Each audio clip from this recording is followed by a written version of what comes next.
Is learning Python on Coursera actually worth it for beginners? And which course should you start with if you have zero experience? In this video, I'll give you a quick review of the best beginner Python courses on Coursera so you can choose the right one. Before we start, quick tip. If you're planning to take more than one course, Coursera Plus can be a better option. You get access to multiple courses under one plan, which makes it easier to explore different topics without paying for each course separately. I've linked it below if you want to check it out. Now let's talk about the best beginner course. The most recommended option is Python for Everybody by the University of Michigan. This course has over 280,000 reviews and an excellent rating of around 4.8 out of 5. It's also part of a full specialization, so you can continue learning beyond the basics. What makes this course stand out is how beginner-friendly it is. It assumes no prior experience and focuses on simple, clear explanations. You'll learn how to write your first program, use variables, work with loops, and understand core programming concepts. The teaching style is very practical and easy to follow, which is why so many learners rate it highly. Now let's look at a couple of other good options.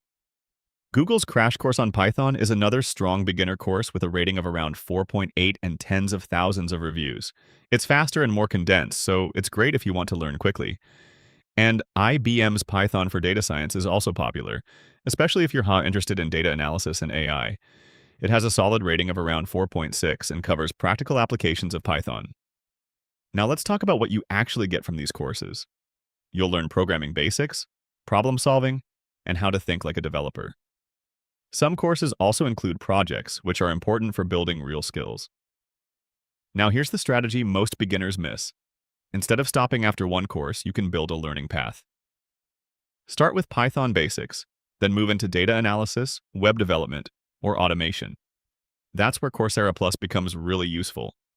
You can take multiple courses, explore different paths, and build a complete skill set without paying for each one separately.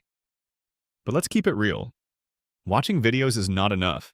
You need to practice, write code, and build small projects. So, are Python courses on Coursera worth it? If you choose the right course and stay consistent, then yes, they are one of the best ways to start learning programming, especially if you begin with Python for Everybody. If you want to explore these courses or check out Coursera Plus, you'll find the links in the description. And if you found this helpful, subscribe for more simple and honest reviews like this.